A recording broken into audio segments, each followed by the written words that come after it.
మొట్టమొదటిసారిగా ఎమ్మెల్యే అయ్యి మంత్రిగా కూడా బాధ్యతలు చేపట్టారు. ముందుగా నా తరపున మా సుమన్ టీవీ యాజమాన్యం తరపున మీకు హార్దిక శుభాకాంక్షలు తెలియజేస్తున్నాను. మండిపల్లి కుటుంబానికి రాయచోటి నియోజకవర్గం విడదీయరని సంబంధం. 5 టర్ముల పదవి మండిపల్లి కుటుంబానికి ఏ పదవి లేకుండా పోయింది. రెండవ పులివెందల లాంటి రాయచోటిలో రాంప్రసాద్ రెడ్డి గారు జెండా పాతారు.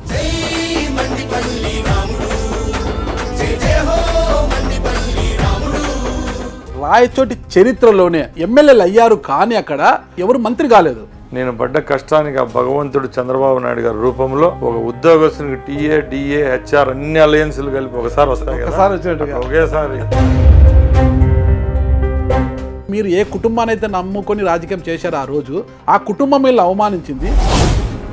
ఈ రెండిటికి తేడా ఏం కనిపిస్తుంది మీకు? జగన్మోహన్ రెడ్డి గారి వ్యక్తిత్వానికి, బాబు గారు లోకేష్ గారి వ్యక్తిత్వానికి. రాసుకోండి, మా యువ నాయకుడు కూడా ముఖ్యమంత్రి అయ్యే రోజు వరకు శక్తి వంచన లేకుండా పనిచేసేదానికి నేను సిద్ధంగా ఉంటాను.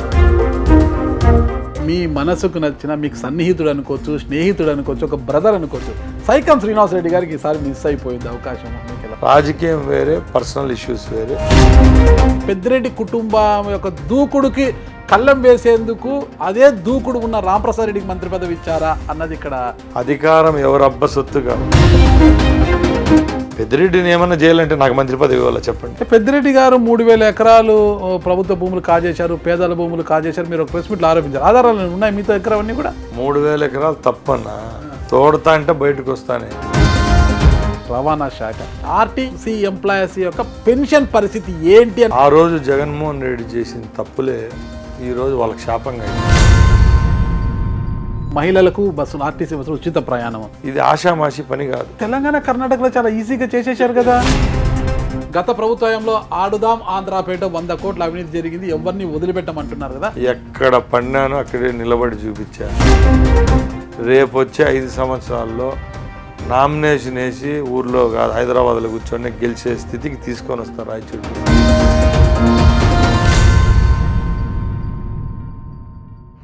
Welcome to Suman TV. నేను మీ నాగరాజ్ బైర్శెట్టిని. ఈరోజు మన అతిథి ఏపీ మంత్రి, అంటే రవాణా, యువజన, క్రీడల శాఖ మంత్రివర్యులు మండిపల్లి రాంప్రసాద్ రెడ్డి గారు మనతో ఉన్నారు. నమస్తే రాంప్రసాద్ రెడ్డి గారు. ముందుగా మొట్టమొదటిసారిగా ఎమ్మెల్యే అయ్యి మంత్రిగా కూడా బాధ్యతలు చేపట్టారు. ముందుగా నా తరపున, అంటే నేను మీకు పూరాశుల మిత్రుడిని, పాత మిత్రుడిని, నా తరపున మా సుమన్ టీవీ యాజమాన్యం తరపున మీకు హార్దిక శుభాకాంక్షలు తెలియజేస్తున్నాను. ఓకే, ఒక్కటి నాకు అర్థం కావడం లేదు.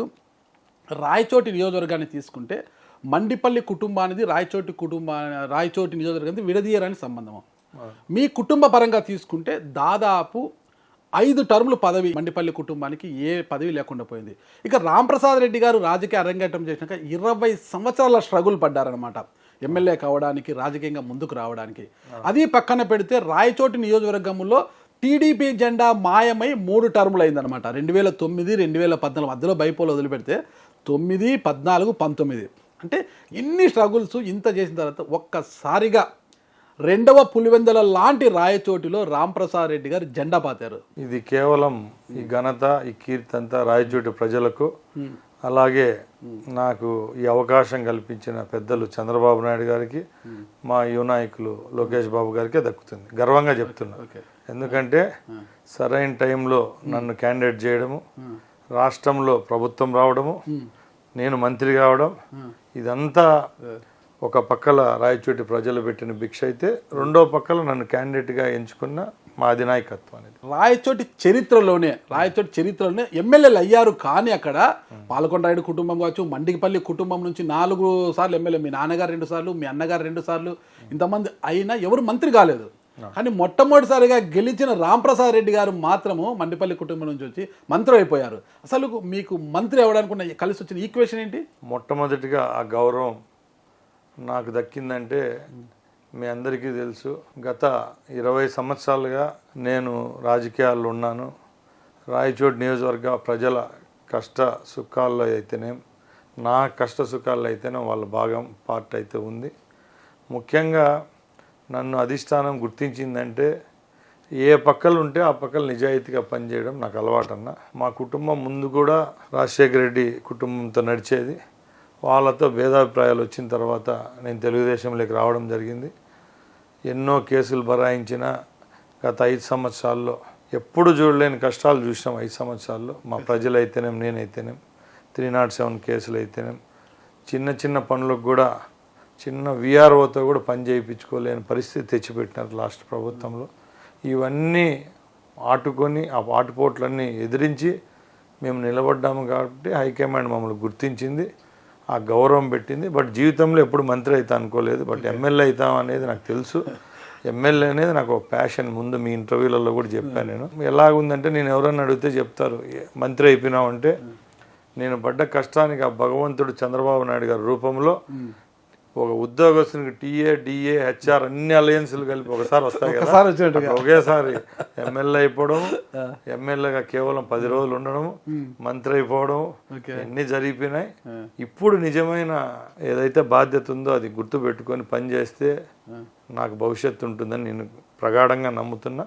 తప్పకుండా ఏ గౌరవం అయితే మా ప్రజలు, మా నాయకత్వం పెట్టిందో ఈ 5 సంవత్సరాలు నేను శక్తి వంచన లేకుండా ఈ రాష్ట్ర ప్రభుత్వంలో పనిచేయడం అయితేనే మా నియోజకవర్గానికి అభివృద్ధి పదం నడిపించేదానికి శక్తి వంచన లేకుండా కృషి చేయాలా, చేస్తా. తప్ప రాయచోటి అంటే ఉమ్మడి కడప జిల్లాలో 2వ పులివెందుల అంటుంటారంట. అక్కడ పులివెందుల తర్వాత రాయచోటి అంత స్ట్రాంగ్ బేస్ ఉన్నది వాళ్ళకి, వైసీపీ కావచ్చు, గతంలో కాంగ్రెస్ పార్టీ కావచ్చు.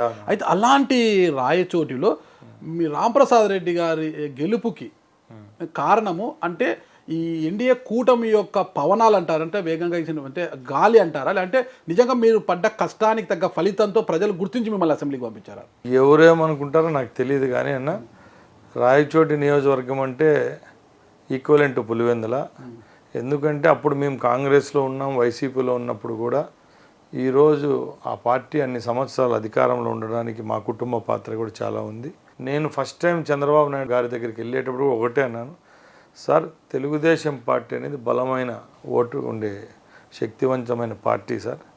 ముఖ్యంగా రాయలసీమ ఏరియాల్లో ఎక్కడైతే ఈ జగన్మోహన్ రెడ్డి కుటుంబానికి సన్నిహితంగా ఉండి విభేదించి బయటకు వచ్చామో అట్లా వాళ్ళని మీరు క్యాండిడేట్లుగా సెలెక్ట్ చేసుకుంటే మన తెలుగుదేశం బలం ఒక పక్కల, వ్యక్తిగతంగా క్యాండిడేచర్షిప్ అనే దానికి కొన్ని ఓట్లు ఉంటాయి సార్ రాయలసీమ ఏరియా లీడర్కు. అవన్నీ నాకు కలిసి వస్తాయి సార్, తప్పకుండా గెలిచి మీ దగ్గరికి వస్తాను సార్ అని నేను చెప్పాను. అదే ఇక్కడ జరిగింది. రాష్ట్రం అంతా గాలి వీచినా కూడా రాయచోట్ల అతి స్వల్ప మెజార్టీతో నేను గెలిచానంటే మీరు అర్థం చేసుకోవచ్చు. నేను చెప్పేది కాదు, చాలామంది జనాలు అయితేనే, మేధావులు అయితేనే, సర్వే టీమ్స్ కూడా ఒకటే చెప్తాయి. రాయచోట్ల సామాజిక వర్గ పరంగా లెక్కేస్తే వాళ్ళు చెప్పుకుండేది, అంటే నేను చెప్పను, వైసీపీ వాళ్ళు అయితేనే మేధావులు చెప్పేది ఏం చెప్తారంటే 2,50,000 ఓట్లున్న నియోజకవర్గంలో మైనార్టీల ఓట్లు సుమారు 70,000, 47,000 రెడ్ల ఓట్లు ఉన్నాయి, 16,000 ఓట్లు మాల ఓట్లు ఉన్నాయి, 4,000 క్రిస్టియన్ ఓట్స్ ఉన్నాయి. ఆల్మోస్ట్ 1,50,000 ఓట్లలో అర్ధం ఓట్లు ఈరోజు జగన్మోహన్ రెడ్డి నావే అని చెప్పుకునే కమ్యూనిటీస్ అంతా రాయచోట్లో ఉన్నారు. కాబట్టి ఎటువంటి పరిస్థితుల్లో ఇక్కడ వైసీపీ తప్పక వేరే పార్టీ గెలవదని వాళ్ళే చెప్పుకునేవాళ్ళు. అలాంటి నియోజకవర్గంలో గెలిచామంటే చాలా గర్వంగా ఉంది. నేను ముందు కూడా చెప్పాను, నేను ఏ పక్కల గౌరవం ఇస్తే ఆ పార్టీలోనే ఉంటా. అదే జగన్మోహన్ రెడ్డి పార్టీలో గెలిస్తే జగన్ పెట్టిన కుక్క గెలిచినాడు అంటారు. అదే తెలుగుదేశంలో గెలిస్తే చంద్రబాబు నాయుడు పెట్టిన బొమ్మ కానుకోండి, చంద్రబాబు నాయుడు పెట్టిన అభ్యర్థి గెలుస్తాడు అంటారని నేను ముందు నుంచి చెప్పేవాని. ఇప్పుడు అదే జరిగింది. ఒక మనిషికి విలువ ఎప్పుడు వస్తుందంటే మనలోని నైపుణ్యత, మనలోని శక్తి బయటికి తీసినప్పుడే వస్తుంది. ఈరోజు నేను చాలా గర్వంగా ఫీల్ అవుతున్నా. నేను 2004లోనో 9లోనో 14లోనో 19లో గెలిచింటే నేను చెప్పినట్టు ముందు ఈక్వేషన్ వర్తించేదేమో. ఇప్పుడైతే నా మనస్సాక్షికి హ్యాపీగా ఉంది. ఎక్కడ రాష్ట్రంలో ఏ లీడర్ కనపడినా, ప్రజలు కనపడినా కూడా రాయచోటు నుంచి గెలిచినాడా అబ్బా ఈయననే స్థాయికి వచ్చినామంటే తప్పకుండా ఇది మా ప్రజల యొక్క అభిమానం. వ్యక్తిగతంగా మా కుటుంబం 40 సంవత్సరాల నుంచి రాజకీయాల్లోకి ఉండడం, మా తండ్రి గారు చేసిన అభివృద్ధి అయితేనే ఆయనలో ఉండే మంచితనం, అలాగే మా సోదరుడు కూడా 2 పర్యాయాలు ఎమ్మెల్యే అక్కడ పనిచేయడం జరిగింది. నేను కూడా 2003లో రాజకీయాల్లోకి వచ్చా.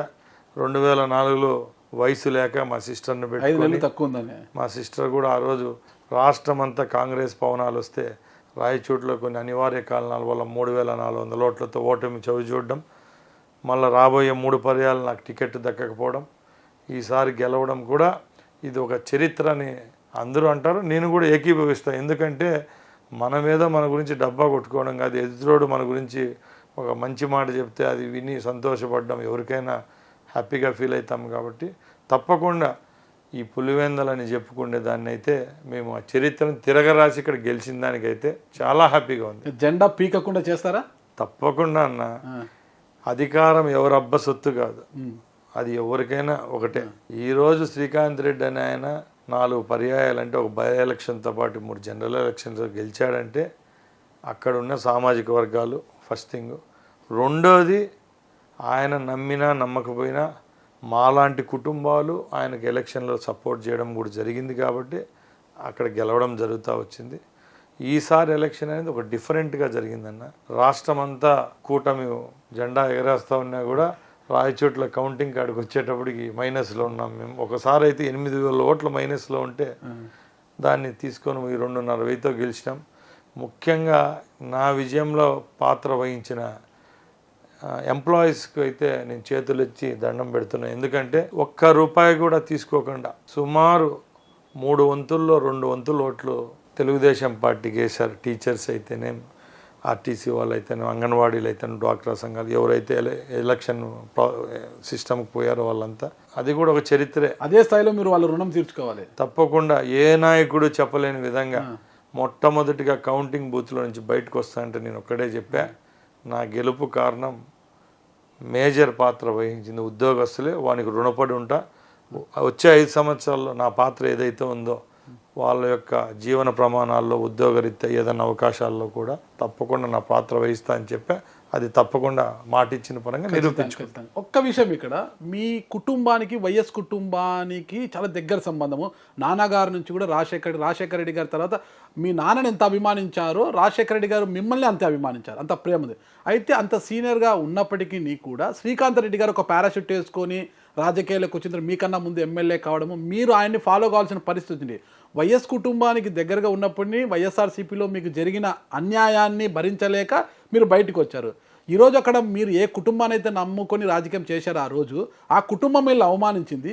టీడీపీలోకి వచ్చిన వెంటనే మీకు టికెట్ ఇచ్చి మిమ్మల్ని గౌరవించి టికెట్ ఇచ్చి ఎమ్మెల్యేగా గెలిచిన తర్వాత మంత్రిగా ఇచ్చారు. ఈ రెండింటికి తేడా ఏం కనిపిస్తుంది మీకు? జగన్మోహన్ రెడ్డి గారి వ్యక్తిత్వానికి, బాబు గారు లోకేష్ గారి వ్యక్తిత్వానికి. ముఖ్యంగా ఏదో రాజకీయంగా ఆరోపణలు చేయడం నాకు ఇష్టం లేదు.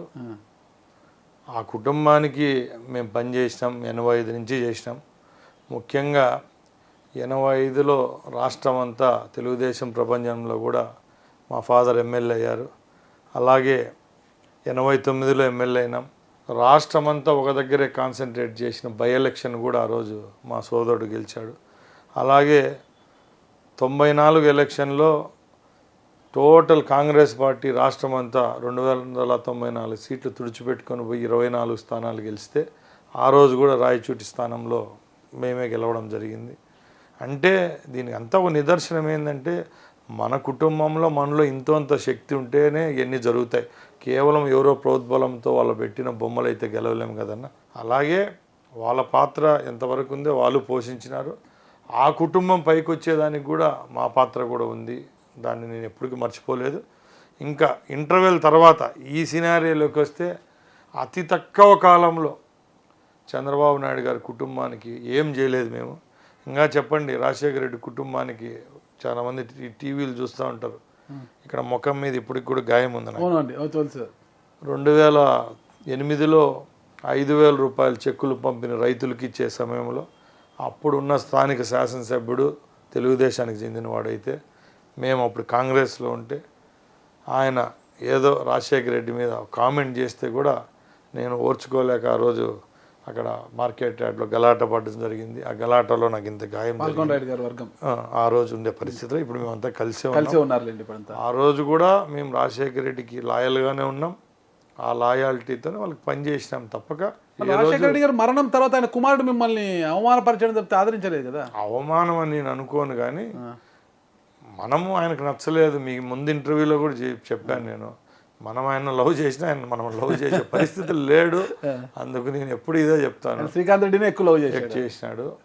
మేము కూడా నా మనస్తత్వం కూడా ఏంటంటే మనం ఒక స్థాయి వరకే బెండ్ అవుతాం, కానీ ఇంకా స్థాయి దాటి మనకి ఇష్టం లేదు. ఎందుకంటే ఆ కుటుంబంతో సమానంగా ఉన్న వాళ్ళమే. ఇంకోటి ముందు చెప్పిన ఇంటర్వెల్ తర్వాత సీన్ చెప్తే ఈ చంద్రబాబు నాయుడు గారి కుటుంబానికైతే మనం ఏమీ చేయలేదు. ముఖ్యంగా వాళ్ళు మనకు ఈ 4.5 సంవత్సరంలోనే ఈ తెలుగుదేశం పార్టీలోకి రావడము, ఇక్కడున్న ఇష్యూస్ ఏమైతే లాస్ట్ 5 సంవత్సరాల్లో ఏ కార్యక్రమాలు మా నాయకుడు యోగాలంలోనైతేనే, చంద్రబాబు నాయుడు గారి ప్రాజెక్టుల బాట అయితేనే, ఏ ఇష్యూస్లో అయినా మాకు పార్టీ చెప్పిన దానికి చిత్తశుద్ధిగా పనిచేసినాం. లోకల్గా కూడా ఏదైనా సమస్య వచ్చినా కూడా అటెండ్ చేసేవాళ్ళం, పార్టీ తరపున వాయిస్ వినిపించేవాళ్ళం. దానికి ఆ గుర్తింపు వచ్చిందని నేను అనుకుంటున్నా.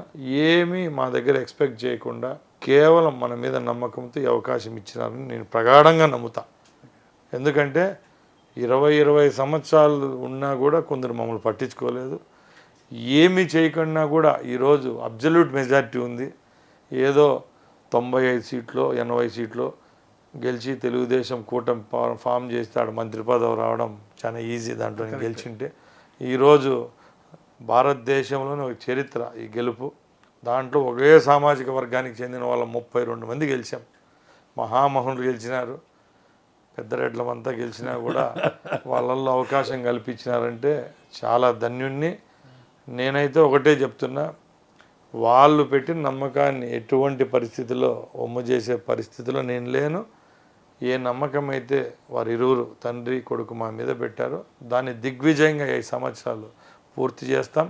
రాబోయే కాలంలో కూడా చరిత్రలో రాసుకోండి, రాజశేఖర రెడ్డి కొడుకు ముఖ్యమంత్రి అయినట్టే చంద్రబాబు నాయుడు గారి కొడుకు కూడా, మా యువ నాయకుడు కూడా ముఖ్యమంత్రి అయ్యే రోజు వరకు శక్తి వంచన లేకుండా పనిచేసేదానికి నేను సిద్ధంగా ఉండని ఇంటర్వ్యూలో కూడా గర్వంగా చెప్తున్నా. ఎందుకంటే వాళ్ళు కల్పించిన అవకాశం ఆషామాషి కాదు. మేము అవకాశాన్ని ఎట్లా వాడుకుంటామో రేపు రాబోయే కాలంలో కూడా వాళ్ళు ఇచ్చిన గౌరవాన్ని నిలబెట్టుకుంటూ వాళ్ళ కోసం పనిచేసేదానికి సిద్ధంగా ఉండాలి. మెయిన్గా చంద్రబాబు నాయుడు గారు ఏం ఫోకస్ చేస్తారు మీ మీద?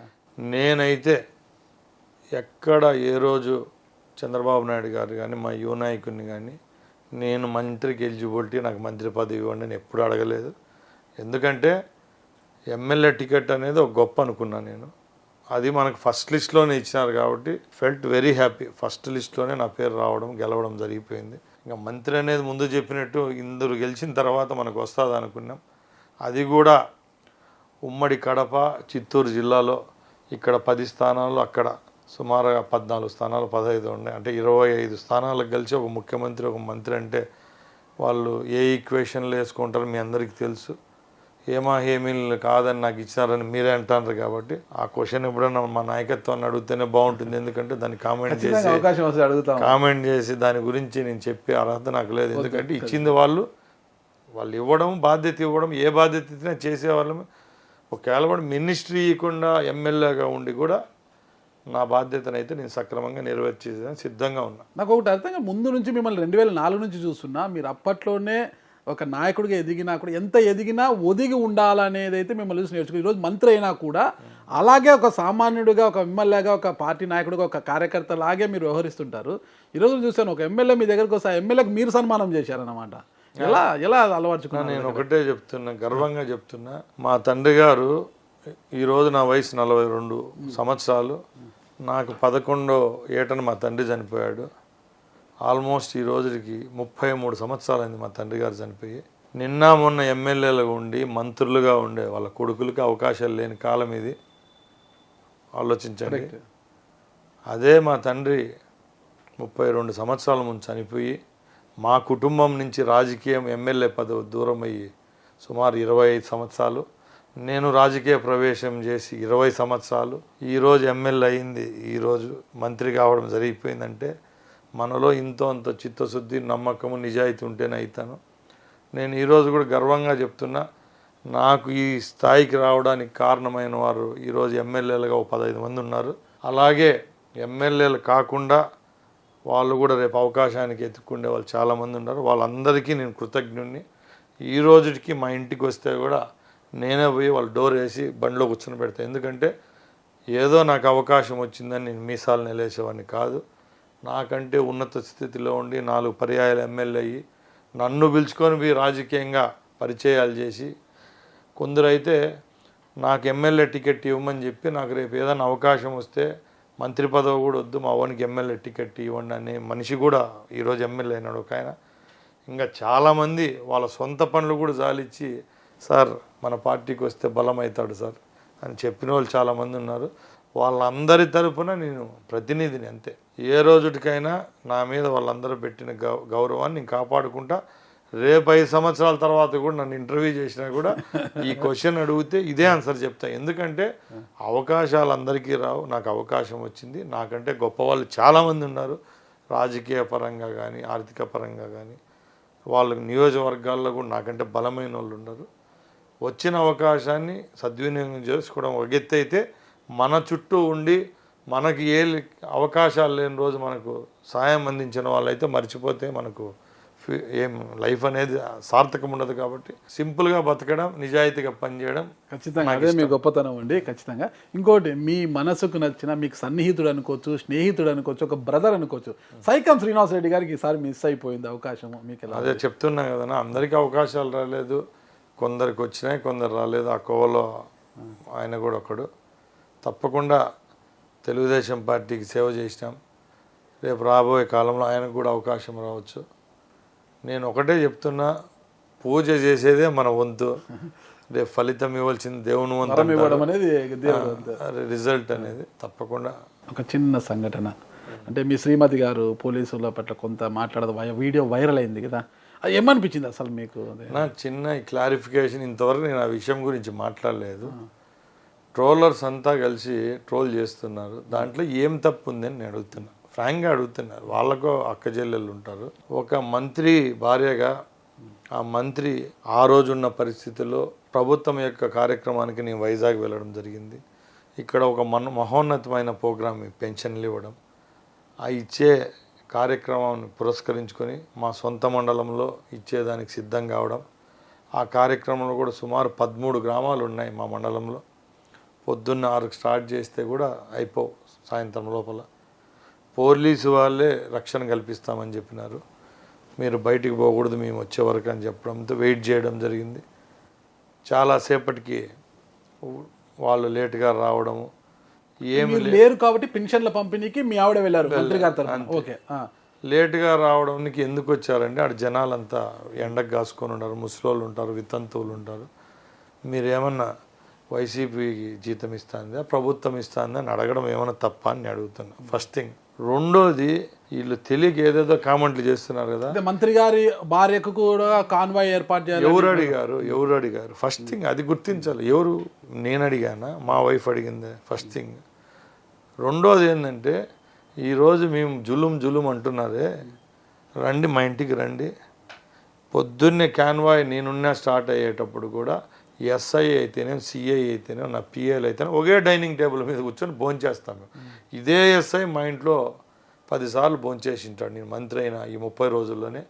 ఆ రోజు సాయంత్రం కూడా ఎస్ఐ తరపున నాకు ఫోన్ చేసి, మేము రిటర్న్ స్టేట్మెంట్ ఇస్తాం సార్, మేడం గారిది ఏం తప్పు అంటే కూడా మేము ఇవ్వలేదే, జరిగిపోయింది.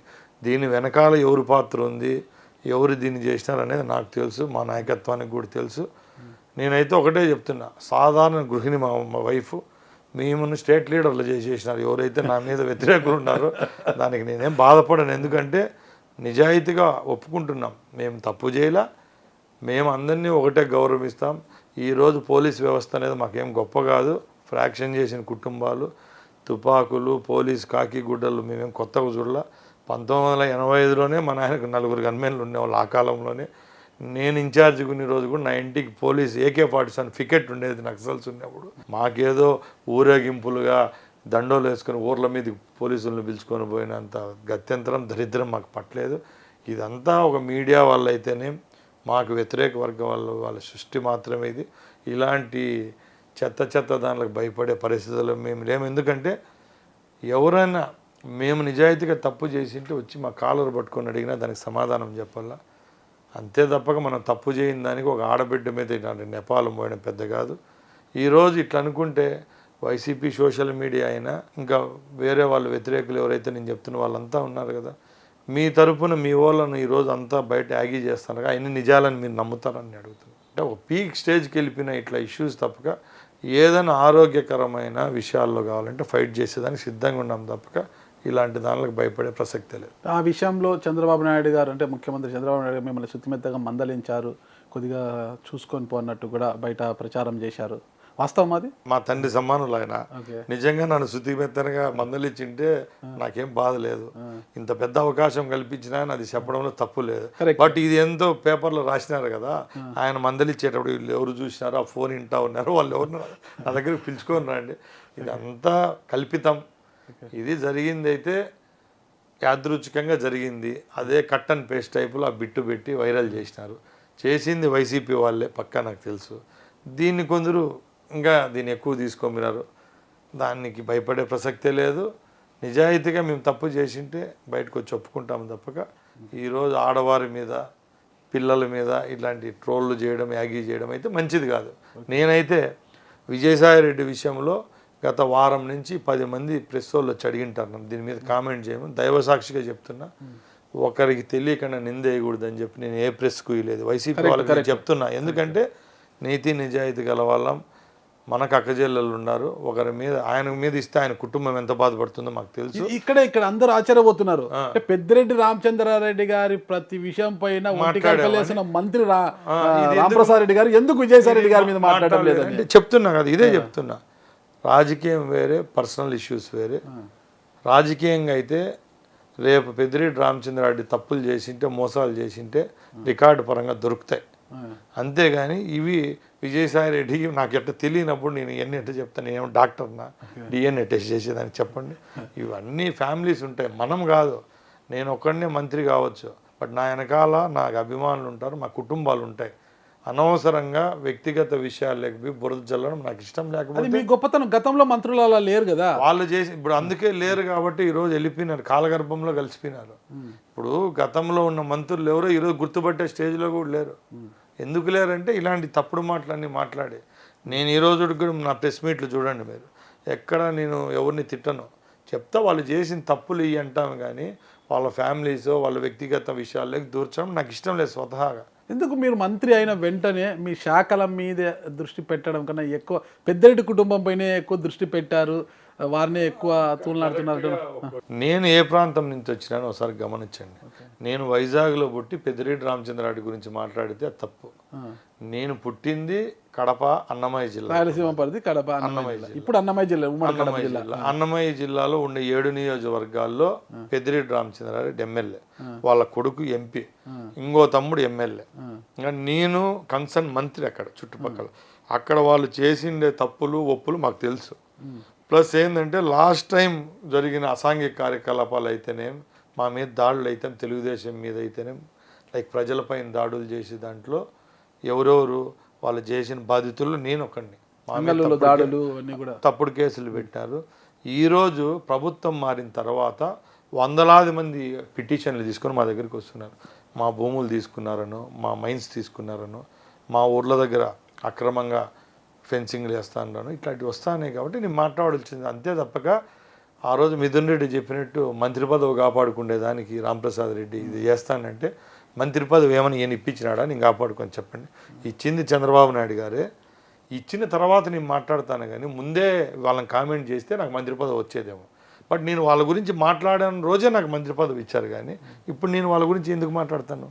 నేను ఒకటే చెప్తున్నా, మా ప్రాంతంలో వాళ్ళు మేమంతా రాజకీయంగా ఉన్న కుటుంబాలు కాబట్టి ఆ రోజు వాళ్ళకున్న పరిస్థితులు, ఈరోజు వాళ్ళున్న పరిస్థితుల్లో 5 సంవత్సరాలు ఒక మాఫియా సామ్రాజ్యంగా ఈ రాయలసీమలు ఏలినారు. వీళ్ళు ప్రజలు డబ్బంతా దోచుకున్నారు, భూములు దోచుకున్నారు, మైన్స్ దోచుకున్నారు అని చెప్పడం తప్పక వ్యక్తిగత దూషణలకైతే నేను ఎక్కడ పోలేదు. రామప్రసాద్ రెడ్డి గారు యువకుడు, ఒక డెంటిస్ట్ కంటే డాక్టర్ కూడా చేశారు కాబట్టి ఉన్నత విద్యార్థుడు, యువకుడు, ఒక మంచి చేస్తాడనే ఉద్దేశంతో చంద్రబాబు మంత్రి పదవి ఇచ్చారు. లేకుంటే అన్నమయ్య జిల్లాలో పెద్దిరెడ్డి కుటుంబం యొక్క దూకుడుకి కళ్ళం వేసేందుకు అదే దూకుడు ఉన్న రామప్రసాద్ రెడ్డికి మంత్రి పదవి ఇచ్చారా అన్నది ఇక్కడ చాలా మంది. మంత్రి పదవి ఎందుకు ఇచ్చినారో ఏమో నాకు తెలియదు, కానీ మంత్రి కాకుండా ఎమ్మెల్యే కాకుండా ఉన్నా కూడా ఒకరు తప్పు చేస్తానంటే అడ్డుకునే ధైర్యం నాకుంది.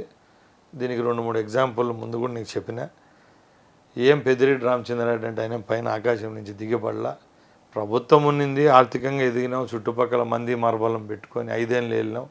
ఈరోజు ప్రభుత్వం పోయిన తర్వాత నీకు సెక్యూరిటీ లేదని హైకోర్టుకు పోయినావు.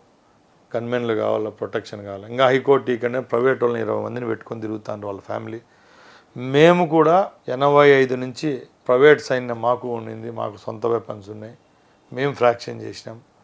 గవర్నమెంట్ మాకు గన్మెన్లు కల్పించింది. నేను కూడా ఆల్మోస్ట్ 2014 వరకు నాకు కూడా గన్మెన్ ఉండేవాళ్ళు. ఇప్పుడు వరకు నిన్న మంత్రి ఎమ్మెల్యే అయ్యే వరకు కూడా మేము గ్రామాల్లో అయితేనే, మా కార్యకర్తల సమావేశాల్లో అయితేనే, మా నియోజకవర్గాలు ధైర్యంగా తిరిగినాం. మాకు లేని భయం వాళ్ళకి ఎందుకుందని నేను అడుగుతున్నా. తప్పు నియోజకవర్గాలకు రానికుండా అడ్డుకుంటున్నారు కదా మీ పార్టీ వారంతా కూడా. పెద్దిరెడ్డి రామచంద్రారెడ్డి గారిని, మిథున్ రెడ్డిని పొంగనూరు రానివ్వడం లేదు, ద్వారకనాథ్ రెడ్డి గారిని తంబలపల్లికి రానివ్వకుండా అక్కడ నాయకులు అడ్డుకుంటున్నారు అనేది కదా. దీనికి ఒక మంచి క్లారిఫికేషన్ చెప్తా చూడండి. అవుట్ ఆఫ్ 175 కాన్స్టిట్యున్సీస్ అంటే 175 నియోజకవర్గాల్లో ఎన్ని ఓడిపోయినారో మీకు తెలుసు. ఎన్ని ఓడిపోయినాయి? సుమారు 11 గెలిచినారు. ఎక్కడా లేనిది తమ్మల్లపల్లి, పుంగనూరులోనే ఎందుకు జరుగుతుంది అంటే శక్తికి మించిన పనులు చేసేసినారు. అంటే రేపు రాబోయే కాలంలో ఇంత వ్యతిరేకత వస్తుందా, ఇలా దోచేస్తానం, ఇలా చంపేస్తానం, ఇంత తప్పులు చేస్తే రేపు మనకు శిక్ష పడే రోజు ఉంటుందని వాళ్ళు గ్రహించలేదేమో. ఈరోజు నియోజకవర్గాలకు వచ్చేదానికి కూడా భయపడి రాలేకుండా ఉన్నారు. ఒక పక్కలు చూస్తే రాలేకపోతే అవమానపడతామని చెప్పి దొంగదారిన 8:30కు 9 గంటలకు ఎవరికి తెలియకుండా రావడం. వచ్చేటప్పుడు రౌడీ మూకలు ఎవరైతే ముందు కేసుల్లో ఉండేవాళ్ళు, ఎస్వి యూనివర్సిటీలో ఉండే మాజీ స్టూడెంట్ యూనియన్స్లు వాళ్ళనైతేనే, పీలేరుకు సంబంధించిన వాళ్ళ ఎన్కౌంటర్ పాత మనుషులందరినీ పిలుచుకొని మొన్న కూడా పొంగునూరు రావడం జరిగింది. ఆ గలాటాల్లో కూడా మీరు అనుకున్నట్టు కేవలం తెలుగుదేశం పార్టీ కార్యకర్తలే పోయి వాళ్ళని ఏం డిమాండ్ చేయరు. అక్కడ ప్రాజెక్టులు కొన్ని తెచ్చినారు, ఫ్యాక్టరీస్ కొన్ని తెస్తామని చెప్పినారు. భూములు కోల్పోయిన వాళ్ళకి ఇంతవరకు డబ్బు చెల్లించాల. చాలామందిని క్వారీలు లాక్కున్నారు. ప్రభుత్వ స్థలాలు లాక్కున్నా కూడా ప్రభుత్వం చర్యలు తీసుకోదేమో కానీ పేదవానికి సంబంధించిన భూములు ఉంటాయి, తాత ముత్తాతలు సంపాదించిన రికార్డ్స్ ఉంటాయి, అన్నీ ట్యాంపర్ చేసి పారేసి రికార్డులు ఎక్కించుకున్నారు. అలాంటి వాళ్ళు ఇప్పుడు మంచి అవకాశం వచ్చింది. చంద్రబాబు నాయుడు గారు ముఖ్యమంత్రి వాళ్ళకు ధైర్యం వచ్చింది. అదే ధైర్యంతో పోయి అడుగుతానరే తప్పక ఏదో వాళ్ళు తెలుగుదేశం పార్టీ కార్యకర్తలన్నీ వాళ్ళు నిందేయడం చాలా తప్పు. ఎందుకంటే ఎక్కడ జరిగింది ఇక్కడ జరుగుతూ ఉందంటే అట్లా ఏదో తప్పు ఉంది. అందుకే ఎన్ని జరుగుతానే తప్పక మేమైతే ప్రొవోక్ చేసింది లేదు, ఎక్కడా లేదు. ఒక చిన్న ఇన్సిడెంట్ చెప్తా. దీంట్లో రాంప్రసాద్ రెడ్డి గారు ఒక్కటే చెప్తున్నా నారాజు గారు, మా ముఖ్యమంత్రి గారు అయితే ఒకటే చెప్పారండి. ఒక అలబడి 100-110 సీట్లు గెలిచింటే సార్ కూడా మమ్మల్ని ఫ్రీ వదిలేవారేమో. ఈ అపురూపమైన విజయాన్ని చూసి ఆయన ఒకటే చెప్తాడు, ఇంత విజయం మనం కట్టబెట్టారంటే మనం దీన్ని కాపాడుకోవాలా. కొంచెం ఎంట్రిక వాసంత తప్పు జరిగినా కూడా మనం మూల్యం చెల్లించుకోవాల్సి వస్తుందని చెప్పి ఎక్కడ లా అండ్ ఆర్డర్ విషయంలో రాజీ పడను. నువ్వు మంత్రిగా, ఎమ్మెల్యేగా నువ్వు నా కోసం ఏమన్నా ముందు కాలాల్లో పనిచేసినా కూడా చట్టం పరిధి చట్టమే చూసుకుంటుందని సినిమా డైలాగ్ లాగా సార్ చెప్పేయడం జరిగిందే తప్పక తన పని తాను చేసుకో నాకేదో మంత్రి పదవి ఇచ్చి నన్ను పోయిన స్వైర విహారం చేసి పెద్దిరెడ్డి కుటుంబాన్ని అంతా నాశనం చేయని చెప్పేదానికి చంద్రబాబు నాయుడు గారు అలాంటి వాళ్ళు కాదు. మీ అందరికీ తెలుసు, నేను చెప్పేది కాదు. ఆయన ఏ రోజు ఆయన డిసిప్లిన్ గల నాయకుడు, అంతే తప్పక నాకేదో మంత్రి పదవి ఇచ్చి పెద్దిరెడ్డిని ఏమన్నా చేయాలంటే నాకు మంత్రి పదవి ఇవ్వాలా చెప్పండి. పెద్దిరెడ్డి గారు 3,000 ఎకరాలు ప్రభుత్వ భూములు కాజేశారు, పేదల భూములు కాజేశారు, మీరు ఒక ప్రెస్ మీట్లో ఆరోపించారు. ఆధారాలు ఉన్నాయి మీతో దగ్గర అవన్నీ కూడా? 3,000 ఎకరాలు తప్పన్నా, తప్పు. అది కరెక్షన్ చేసుకోవాలా. తోడతా అంటే బయటకు వస్తానే. నిన్న అన్ని ఆధారంగానే ఏదైనా కూడా ఎవిడెన్స్ లేనిదే ఈరోజు మాట్లాడితే రేపు మళ్ళీ మీరు అడుగుతారు. కానీ నిన్నలా మొన్న వారం రోజుల్లోనే పులిచెర్ల మండలంలోనే ఎన్ని ఎకరాలు గవర్నమెంట్ భూమిని వీళ్ళు కబ్జా చేసినారు. ఫారెస్ట్ ల్యాండ్ అయితేనేమో అక్కడ ఫామ్ హౌస్లు కట్టుకొని ఎంత అయిందో 1/1 వస్తుంది. అంటే మా పరిధిలో కూడా జరగడం లేదు, అబద్ధం చెప్పకూడదు. ఇదంతా గవర్నమెంట్ ఒక సిస్టమేటిక్గా చేస్తూ ఉంది. మొన్న మా నాయకుడు శ్వేతపత్రం రిలీజ్ చేసినారు గౌరవ ముఖ్యమంత్రి. దాంట్లో క్లియర్గా కోట్ చేశారు, 175,000 ఎకరాలు ప్రభుత్వ ప్రైవేటు భూములు అన్యాక్రాంతం అయిపోయినాయి. వీళ్ళ కార్యకర్తల పేరుతో అయితేనే నాయకులు ఎమ్మెల్యేలు దోచేసుకున్నారు. దీనిలో విలువ 40,000 కోట్లని ఆయన చెప్పినాడు. ఒక ముఖ్యమంత్రి మాట్లాడేటప్పుడు కరెక్ట్ కనుక్కోకుండా శ్వేతపత్రం రిలీజ్ చేస్తారు ఎక్కడని చెప్పండి? వేగ్గా చెప్పరు కదా. క్రమంలోనే ఎక్కువగా ఈ రాష్ట్రంలో అక్రమాలు చేసిన కుటుంబం ఏదైనా ఉందంటే అది పెద్దిరెడ్డి కుటుంబమే. ముఖ్యంగా వాళ్ళ ప్రాబల్యం కలిగిన ప్రాంతాలు ఏమైనా ఉన్నాయంటే తిరుపతి, పుత్తూరు, పీలేరు, మదనపల్లి, తంబలపల్లి. రాయచూట్ అని కూడా నేను చెప్పను, ఏదో అబద్ధం చెప్పాలని రాయచూట్ అంటాం. మా ఏరియాలో లేవు వాళ్ళు. ఈ ప్రాంతాల్లో ఈ 4-5 నియోజకవర్గాల్లో వందలాది ఎకరాలు ఆక్రమణ చేసుకున్నారు. ఇంకా మైన్స్ విషయానికి వస్తే గ్రానైట్ పరంగా ఈ రాష్ట్రంలో ఎక్కువ మైనింగ్ జరుగుతూ ఉంటుంది. గ్రానైట్ దాంట్లో మంచి క్వారీలు ఏమైనా ఉన్నాయంటే ఈ ప్రాంతంలోనే ఉన్నాయి. పొంగునూరు అనుకోండి, మదనపల్లి అనుకోండి, చంద్రగిరి ఈ బోర్డర్లలో ఉన్నాయి. గత 5 సంవత్సరాల్లో ఎవరైతే ఆపరేటర్స్ ఉంటారో మైన్ ఆపరేటర్స్ వాళ్ళందరినీ బయటికి తరిమేసి వీళ్ళ హ్యాండ్ ఓవర్లోనే మైనింగ్ చేసినారు. దానికి ఒక చిన్న ఉదాహరణ చెప్తా. ఒక గ్రానైట్ క్వారీలో ఈ కటింగ్ బ్లేడ్ అంటారు, అది ఒక బ్లేడ్ మారుస్తే ₹1,00,000 వీళ్ళకి కట్టాల కప్పం. అంటే దానికి ఒక లెక్క వేసుకుంటారు ఏంటంటే ఆ బ్లేడు ₹1,00,000 వాళ్ళకి కడతానంటే ఆ బ్లేడు ఎన్ని బ్లాక్స్ కట్ చేస్తే ఎంత వానికి లాభం మిగులుతుందో అలాగా అట్లా ఈ 5 సంవత్సరాల్లో కొన్ని వేల లక్షల బ్లేడ్లు కట్ చేసి బ్లేడ్ మారుస్తారు వీళ్ళు వాళ్ళకంటే తెలుస్తుంది. వాళ్ళకి సిస్టమ్ అంతా అయిపోయింది. ఏడీలు వాళ్ళ చేతుల్లోనే ఉంటారు. మైన్స్ టోటల్ మైన్స్ మంత్రి ఆయన కదా, వెంకటరెడ్డి గారు వాళ్ళ చేతుల్లో ఉన్నారు కదా. వెంకటరెడ్డికి పోస్టింగ్ ఇప్పించినారు. అంతకుముందు మధుసూదన్ రెడ్డి అని ఆయనకు మైన్స్ ఆయనకి ఇప్పించారు. వీళ్ళందరి కేటగిరీ ఏంది? ఐఆర్ఎస్ వాడు ఒకడు ఏడో రైల్వేస్లో పని చేసుకునేవాడు, రైళ్లలో పని చేసుకోవాలి తప్పక. Madhusudan Reddy railway ARS something. ఆయన్ని ఎత్తుకొని వచ్చి డిప్యుటేషన్ తేవాల్సిన అవసరం ఏముంది వచ్చింది? వీళ్ళకి చెంచా కాబట్టి వీళ్ళు తల ఊపుతాడని తీసుకొచ్చినారు. తీసుకొని వచ్చి మైన్స్కి చేసినారు. అతన్ని అడ్డం పెట్టుకుని ఆయన క్వారీలన్నీ చేసుకున్నారు. ఇసుక దోపిడీ అయిపోయింది. మళ్ళీ ఆయన తర్వాత వెంకటరెడ్డిని తెచ్చుకున్నారు. నిన్న వరకు మా ప్రభుత్వం వచ్చే వరకు ఆయనే ఉన్నాడు. ఏ అధికారులు ఇక్కడుండే అధికారులు సరిపోరా? ఇక్కడ ఐఏఎస్ లేరా? బయట నుంచి డిప్యుటేషన్ మీద తెచ్చుకొని మీకు తలూపే గొర్రెలను ఇక్కడ పెట్టుకొని వాళ్ళ ద్వారా పని చేయించుకుని ఘనత మీది. అంతే తప్పగా ప్రజలు ఎవరు మిమ్మల్ని క్షమించే పరిస్థితి అయితే ఈరోజు లేదు. తెలుగుదేశం పార్టీ కార్యకర్తలు పక్కన పెట్టండి. తెలుగుదేశం పార్టీ కార్యకర్తలు అంటే మా లీడర్ చెప్తే సైలెంట్ అయిపోతాం. బట్ ప్రజల్లో ఈరోజు పూర్తి విశ్వాసం కోల్పోయినారు.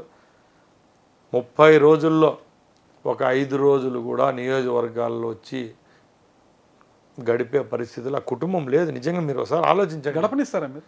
మేము గడపనిచ్చేది కాదు, ప్రజల వ్యతిరేకత ఉంది కాబట్టి లేరు, రావడం లే వాళ్ళు. ఇప్పుడు కూడా ప్రాణం పోక బయట ఎవరైనా జనాల్లో బ్యాడ్ ఇమేజ్ వస్తుంది.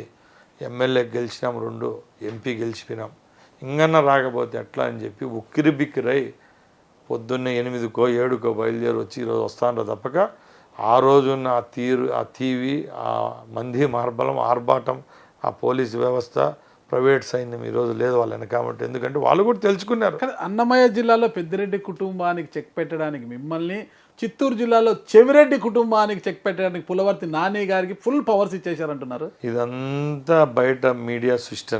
నిజం చెప్తున్నా, నిన్నలా మొన్న అంటే ఆల్మోస్ట్ 20వ తేదీ మా ముఖ్యమంత్రి గారు ఎంపీలు మంత్రులు కలిసి ఒక మీటింగ్ ఏర్పాటు చేశారు.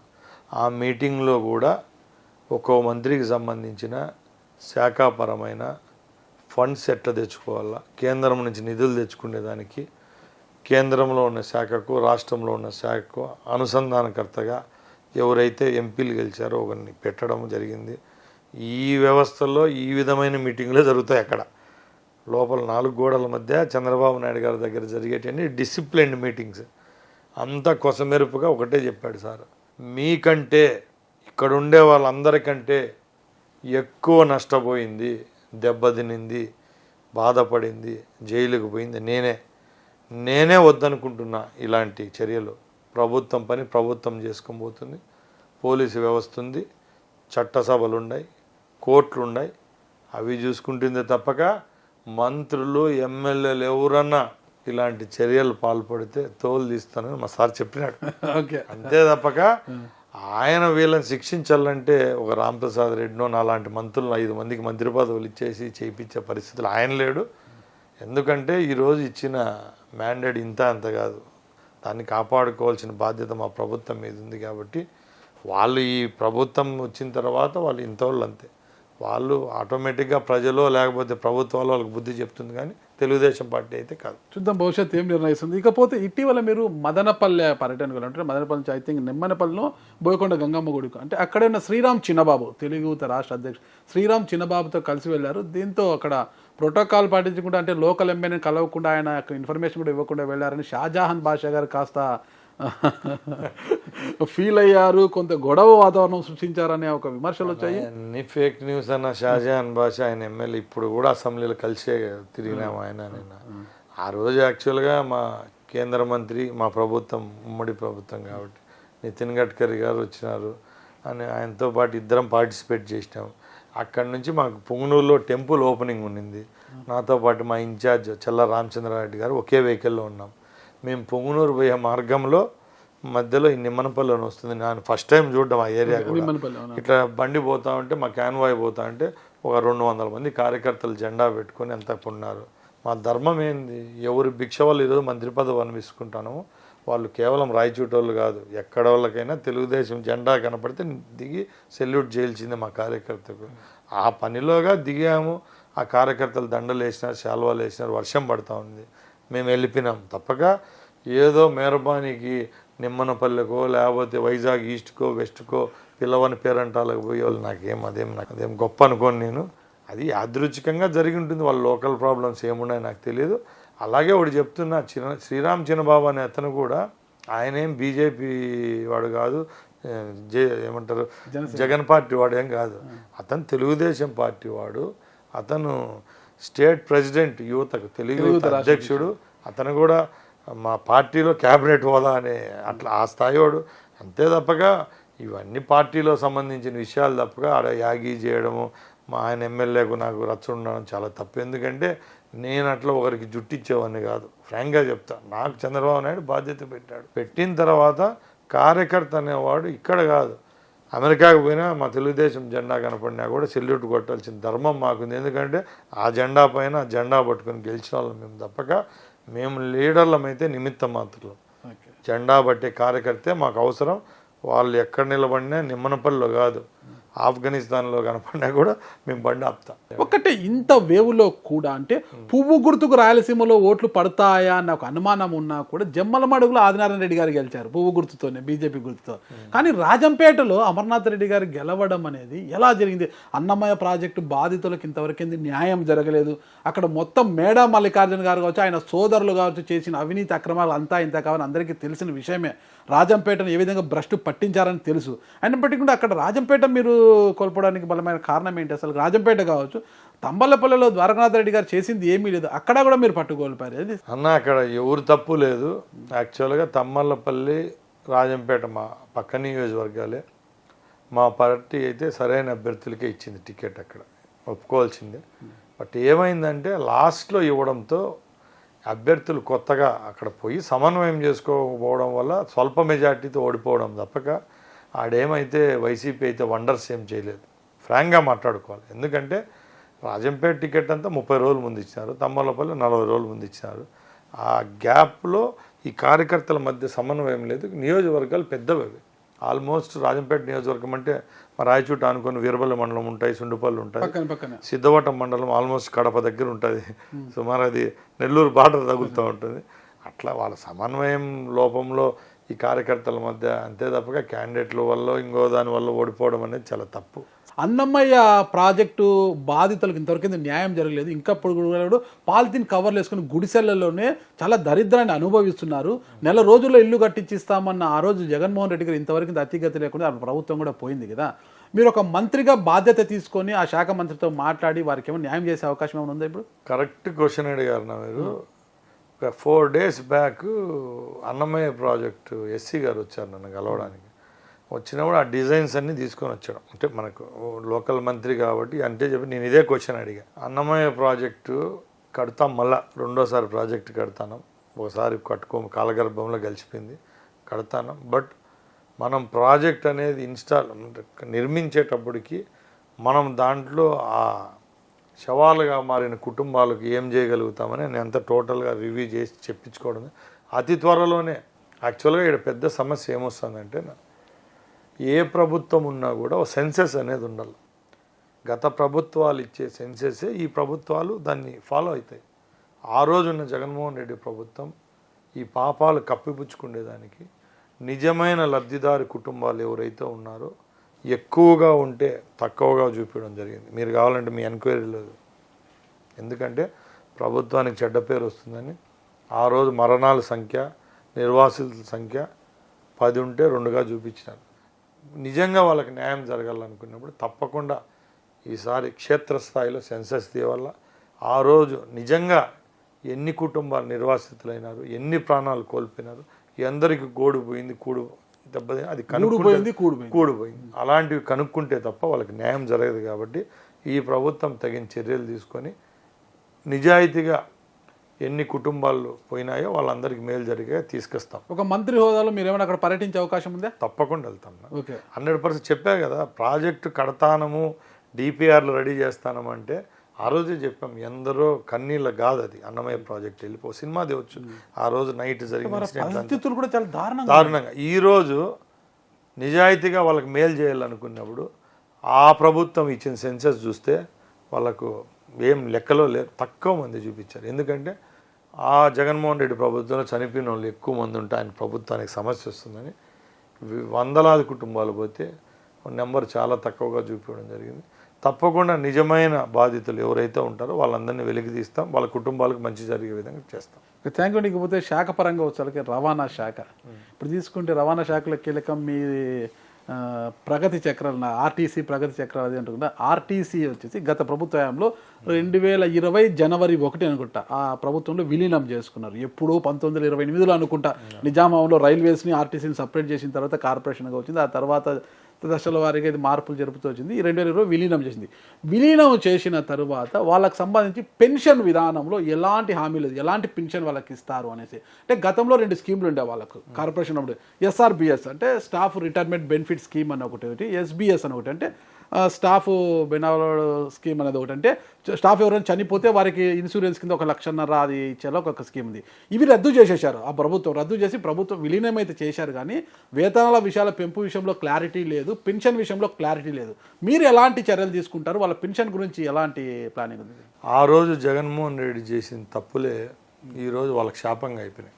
జగన్మోహన్ రెడ్డి 2019 పాదయాత్రలో, అంటే అంతకు ముందేదో ఆ టైంలో జరిగిన పాదయాత్రలో ఆర్టీసీని విలీనం చేస్తా అని చెప్పాడు. ప్రభుత్వంలో గవర్నమెంట్ వచ్చిన తర్వాత విలీనం అయితే చేసినాడు.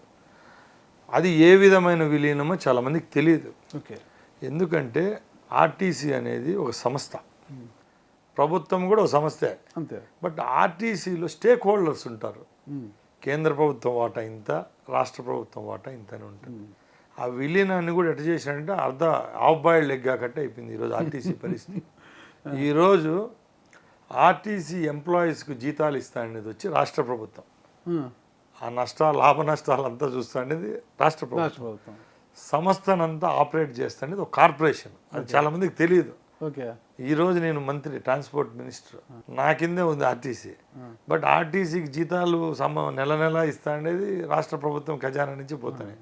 ఆర్టీసీ ఆపరేటర్స్ అంతా దాన్ని కార్పొరేషన్ కింద, దానికి ఒక బోర్డు, దానికి vice chairman, directors, board of directors ఉంటారు.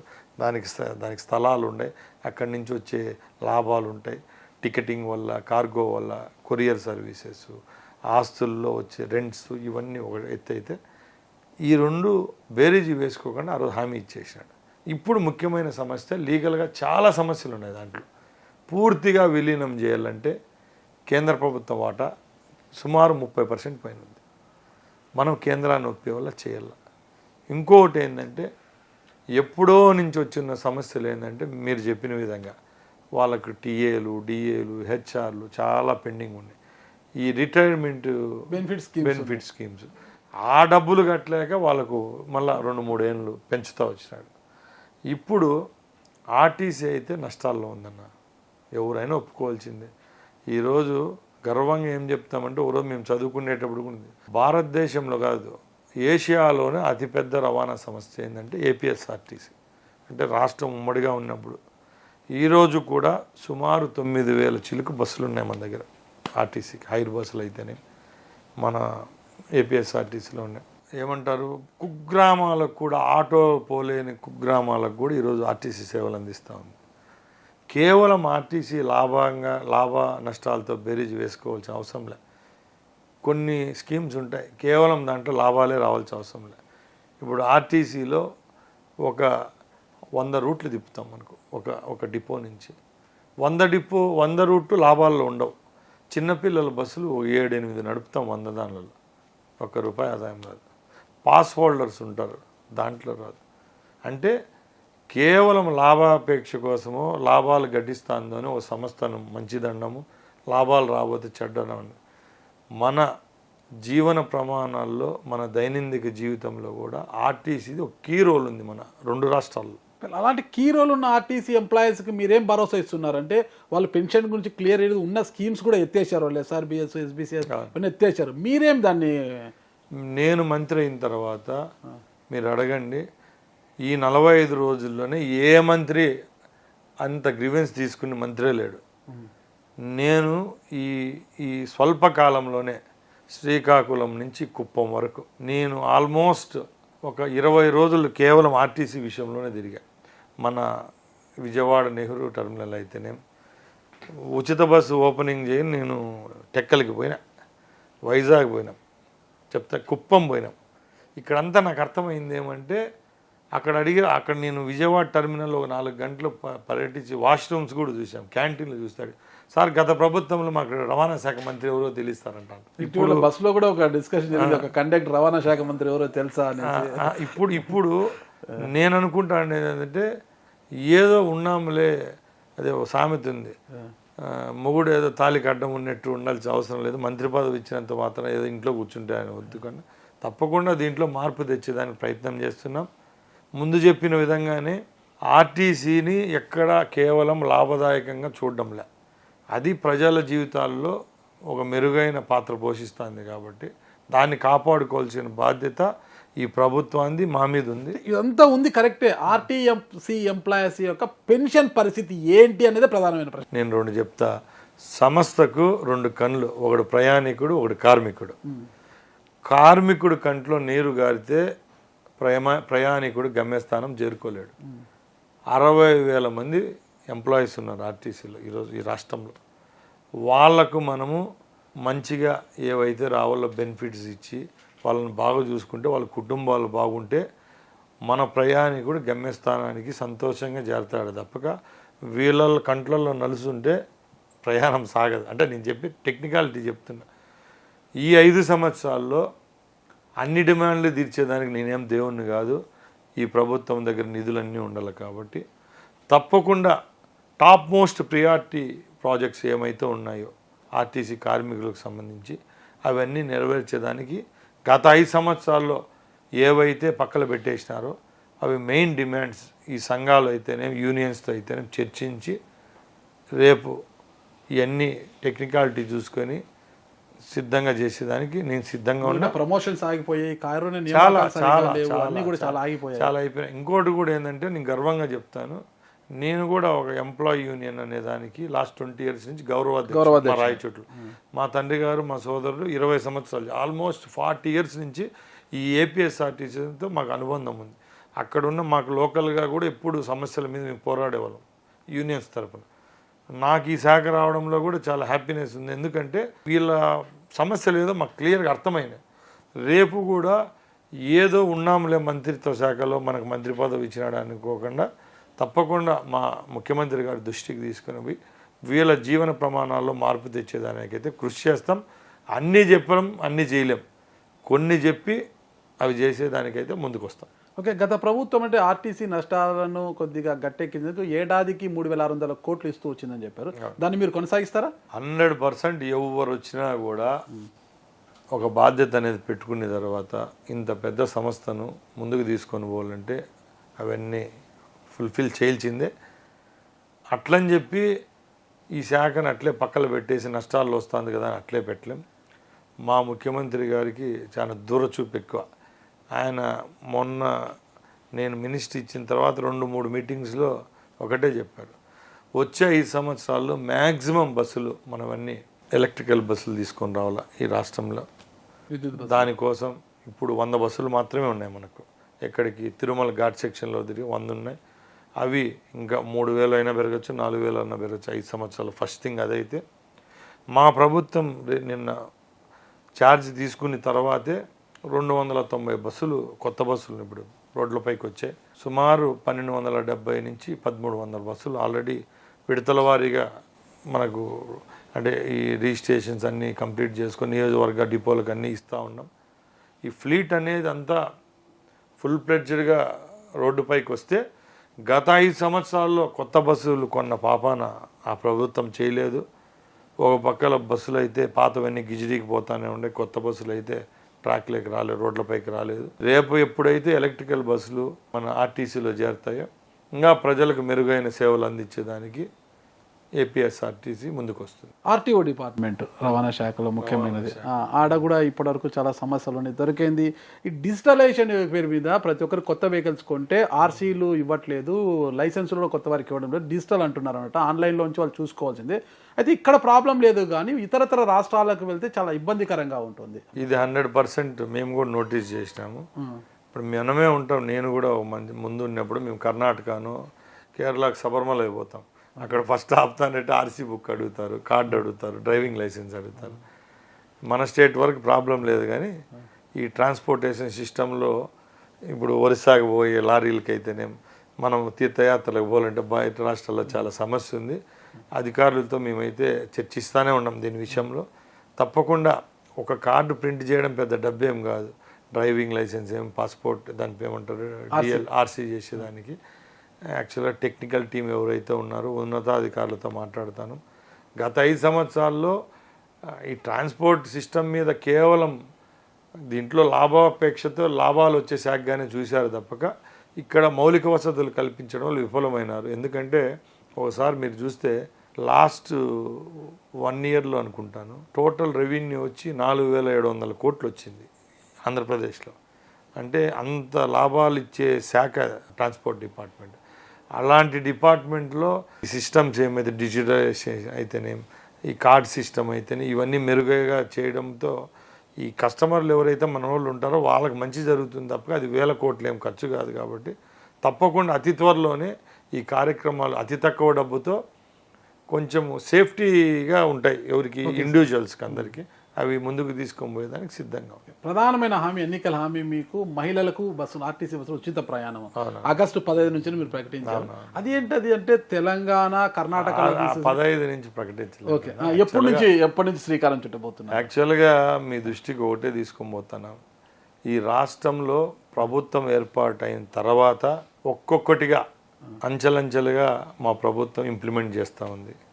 మొన్న 1వ తారీఖున పెన్షన్లు అన్నాం, దిగ్విజయంగా చరిత్ర నా భూత నా భవిష్యత్ అన్నట్టు పెన్షన్లు ఇచ్చేసినాం. డిఎస్సి అన్నాం, మెగా డిఎస్సి 16,000 చిలుకు ఉద్యోగాలు అన్నాం, దానికి సంతకాలు అయిపోయినాయి.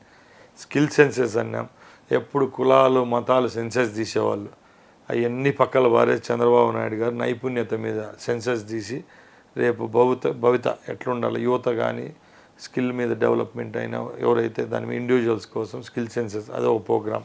రేపు 15వ తారీఖున ఆగస్టు 15వ తారీఖున ఈ రాష్ట్రంలో ఉన్న లక్షలాది మంది పేదవాళ్ళకి అపన్నాస్తం ఇస్తూ కడుపు నిండా భోజనం పెట్టే పథకం ఏదైతే అన్నా క్యాంటీన్ 2009 తర్వాత ఈ దుర్మార్గమైన జగన్మోహన్ రెడ్డి ప్రభుత్వం మూసేశారో దాన్ని ప్రారంభించేదానికి మొన్న క్యాబినెట్లో సంతకం పెట్టినారు. రేపు దిగ్విజయంగా సుమారు 100 దానిలతోనే ఫస్ట్ ఫేజ్లో అన్నా క్యాంటీన్లు స్టార్ట్ చేస్తాను. ఇలాగా విడతల వారీగా మహిళలకు 3 సిలిండర్లు అయితేనే, మహిళామూర్తులకు ఉచిత బస్సు ప్రయాణం అయితేనే విడతల వారికి ఇచ్చేదానికి ప్రభుత్వం సిద్ధంగా ఉంది. దీనికి ఒక కోట్ చేస్తా చూడండి, నేను బాగా చెప్తాను అన్ని దానిలో. జగన్మోహన్ రెడ్డి లాగా 365 రోజుల లోపల ఒకే రోజు ఆయన ఆడంబరం ఉంటుంది. మున్సిపాలిటీ వ్యాన్లు అనుకోండి, 108లు అనుకోండి, 104లు అనుకోండి, ట్రాక్టర్లు అయితేనే శ్రీకాకుళం నుంచి, కుప్పం నుంచి, కర్నూలు నుంచి అన్ని ఎత్తుకొచ్చి బెంజ్ సర్కిల్లో పెట్టి ఒకే రోజు ప్రారంభిస్తాడు. 2వ రోజు నుంచి ఆ స్కీమ్ ఉండదు. మేము ఆడంబరంకి ఎక్కడ చోట్లేదు. 365 రోజులు ప్రోగ్రామ్ ఇంప్లిమెంట్ కావాలంటే దాని మీద ఒక స్టడీ అవసరం. ఇప్పుడు మీరు అన్నట్టు ఉచిత బస్సు అన్నారు మహిళామూర్తులకు, ఇది ఆషామాషి పని కాదు. అది అందించాలంటే దాంట్లో కొన్ని టెక్నికల్ రీజన్స్ ఉంటాయి. తెలంగాణ కర్ణాటకలో చాలా ఈజీగా చేసేసారు చెప్పేది కదా, ఏ- మీరెందుకు అంత అధ్యయనం ఏముంది అన్న, దాంట్లో? నేను ఒకటి చెప్తాను కదా, తెలంగాణలో అక్కడ వస్తానంటే పెన్షన్లు ఇచ్చినారా చెప్పండి, వస్తానంటే ఏమంటే అన్న క్యాంటీన్లు పెట్టచ్చు. ఒక్కో రాష్ట్రానికి కొన్ని ఉంటాయి ప్రయారిటీస్. దీనిలో మా ఫస్ట్ ప్రయారిటీ మా ముఖ్యమంత్రి గారు పెన్షన్లు 65 లక్షల మంది లబ్ధిదారులు ఇచ్చేశారా. అన్నా క్యాంటీన్లు ప్రతి ఒక్క నియోజకవర్గాల్లో 500 నుంచి 3000 మంది భోంచేసే సౌకర్యం ఇచ్చేదానికి సిద్ధమైన ఇస్తానం కదా. మేము ఒకటే చెప్తున్నాం, ఉచిత బస్సు అనేది మహిళా మూర్తులకు ఒక మంచి పథకం. దాన్ని చేసేటప్పటికి 100% ట్రాన్స్పరెన్సీతో చేయాలి. ఈరోజు మన పొరుగు రాష్ట్రాలైన తమిళనాడు అయితేనే, కర్ణాటక అయితే, తెలంగాణలో ఈ ప్రోగ్రామ్ ఇంప్లిమెంట్ చేస్తాను. అందరికీ తెలుసు, మీకు తెలుసు, నాకు తెలుసు. మీరు హైదరాబాద్లో మీ సుమన్ టీవీ హెడ్ ఆఫీస్ హైదరాబాద్లో ఉంటుంది. ఎప్పుడన్నా డైలీ న్యూస్ లోకల్ పేపర్ చూడండి, ఈ ట్రాన్స్పోర్టేషన్ మీద కొంచెం ఆడాడ వస్తూ ఉంటాయి కాలమ్స్. ఏమని వస్తాయి? ఇంటర్ స్టేటా, ఇంటర్ డిస్టికా, ఎక్స్ప్రెస్లా, లోకల్ బస్సు, అన్ని బస్సులలో కూడా ఉందా, లాంగ్ రన్ లో కూడా అదే చెప్తారు. ఇలాంటివి వస్తాయి.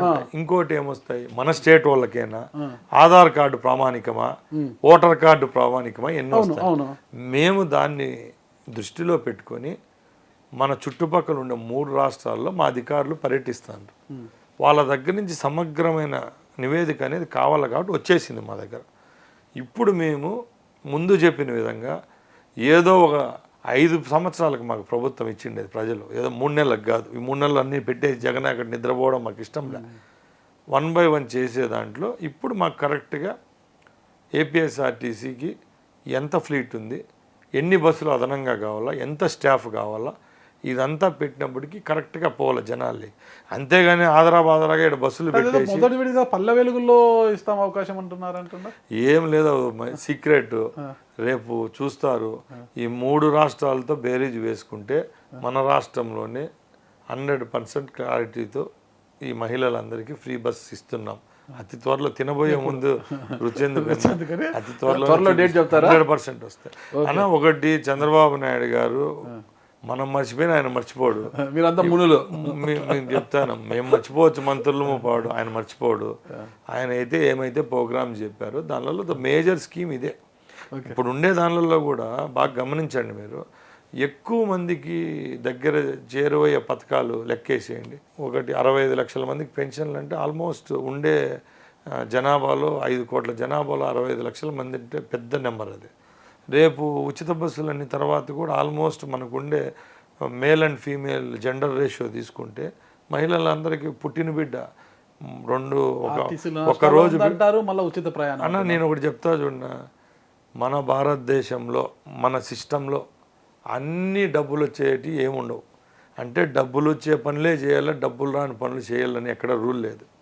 ప్రజల యొక్క జీవన ప్రమాణాల్లో, ప్రజల యొక్క ముఖాల్లో సంతోషం ఉండాలంటే కొన్ని పథకాలు అనేది ఇంప్లిమెంట్ చేయాలి. ఈరోజు ఫ్రీ రేషన్ ఇస్తానమా, స్కీమ్లు ఇస్తూ ఉంటారా కేంద్ర ప్రభుత్వాల నుంచి, సంక్రాంతి అంటే అవన్నీ ఇస్తే తప్పేమో, అంటే అవన్నీ మనకు లాభం వచ్చేటియా? పెన్షన్ ఇస్తాం, అది లాభం వచ్చేదా? లాభ నష్టాలను పక్కన పెడితే ఇచ్చిన హామీ నిలబెట్టుకునేది మనిషి లైఫ్లో ఇది ఒక పార్ట్ అయిపోయింది. ప్లస్ ఇంకోటిన్నా, ఇప్పుడు మనం పెద్ద పెద్ద ప్రాజెక్టులు కడతాము, ప్రాజెక్టులలో ఏమైనా టోల్ ట్యాక్స్ కలెక్ట్ చేస్తామా? అదే రోడ్డు పైన రోడ్లు వేస్తాం, టోల్ వేస్తాం. బట్ రైతుల విషయంలో ఎందుకు టోల్ కలెక్ట్ చేయం?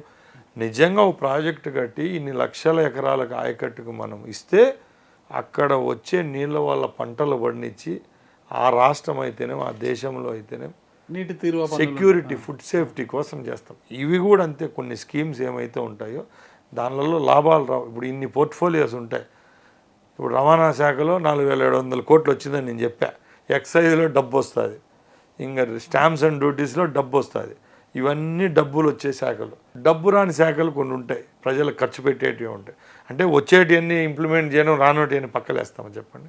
గత ప్రభుత్వంలో ఆడుదాం ఆంధ్రాపేట 100 కోట్ల అవినీతి జరిగింది, ఎవరిని వదిలిపెట్టమంటున్నారు కదా, ఏమన్నా విచారణ ఎంతవరకు వచ్చింది, ఏం పరిస్థితి, ఎవరెవరిని శిక్షించబోతున్నారు దాంట్లో? అన్న ఒకటి ఆడుదాం ఆంధ్ర అనేది ఎవరన్నా నవ్వుతారు ఆ పేరే. ఇన్ని పేర్లు ఉండగా ఆడుదాం ఆంధ్ర ఏం చెప్పండి? అది కేవలం ఎన్నికల స్టంటే ఆడుదాం ఆంధ్ర అనేది. కేవలం ఎన్నికల ముందు ఒక 3-4 నెలల ముందు అప్పటికప్పుడే టెండరింగ్ పెట్టేసి ఒక ప్రాజెక్టుగా దాన్ని పెట్టి జనాలు లేకపోయి వాళ్ళ పబ్లిసిటీ కోసమే ప్రవేశపెట్టిన కార్యక్రమం ఆడుదాం అందరం. ఆ దాంట్లో నిన్నంతా లెక్కలేసి చూస్తే సుమారు 130 కోట్ల రూపాయలు వేయమని చూపిస్తాను. దానిలో ఇప్పటికి ఆ జగన్మోహన్ రెడ్డి ప్రభుత్వం చెల్లింపులో 90 కోట్ల చిల్లర ఉండాలి. దాంట్లో ఇంకా బ్యాలెన్స్ 30 కోట్లు ఉంది. కేవలం టోపీలకు, టీషర్ట్లకు, కిట్లకి 60 కోట్లు ఖర్చు పెట్టేసినారు. ఇది ఎవరు ఎగ్జిక్యూట్ చేసినారని చూస్తే R&B డిపార్ట్మెంట్ చేసింది, శాప్ చేయలేదు. ఏమంటే శాప్కి ఇన్ఫ్రాస్ట్రక్చర్ లేదు, R&B వాళ్ళు ఎగ్జిక్యూట్. ఇది ఎవరు చేయించారంటే ముఖ్యమంత్రి అంటారు, ఉన్నతాధికారులు. సరే ఆడికి పోనీలే. దీన్ని ప్రాజెక్ట్ అంతా ఎవడు దీన్ని సిస్టమ్ అంతా చేసిందంటే జగన్మోహన్ రెడ్డికి ముఖ్యమంత్రిగా కట్టబెట్టి ఏదైతే అందరూ గొప్పగా చెప్పుకుంటాడో ఐప్యాక్ అనే సంస్థ ఉంది కదా, ఐప్యాక్ సంస్థలో ఉండే ఎంప్లాయీస్ ఎవరైతే మెయిన్ వాళ్ళు ఉంటారో వాళ్ళే ఈ ప్రోగ్రాం పెడితే మనకు రాష్ట్రంలో అంత క్రేజ్ వస్తుందని చెప్పి చెప్పడము, ఈయన ఆ స్కీమును పెట్టడం, 100 కోట్ల 30 లక్షలు 130 కోట్లు దుర్వినియోగం జరిగింది తప్పక దానివల్ల ఎవరికీ లాభం జరగలేదు. తప్పకుండా ఎవరైతే పందుకొక్కులు ఉన్నారో, పేదల డబ్బు తిన్నారో వాళ్ళందరినీ రోడ్డుపైకి తెచ్చేదానికి మా శాఖ అయితేనే మీ రాష్ట్ర ప్రభుత్వం సిద్ధంగా ఉంది. అప్పుడు మంత్రి రోజమ్మ గారిని వదిలే ప్రసక్తే లేదని అనేది కూడా ఒక స్టేట్మెంట్ ఇచ్చారు కదా.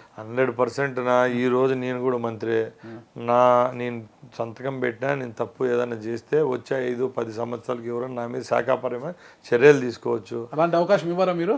తప్పు చేసినప్పుడు దొంగ ఎప్పటికైనా దొంగ, దొర ఎప్పుడైనా దొరే కదా. నిజంగా ఆ రోజు ఆ శాఖలో ఎవరైతే మంత్రులుగా ఉంటారో వాళ్ళందరూ నిజంగా తప్పు చేసింటే ప్రభుత్వం వాళ్ళకి చర్యలు తీసుకుంటుంది.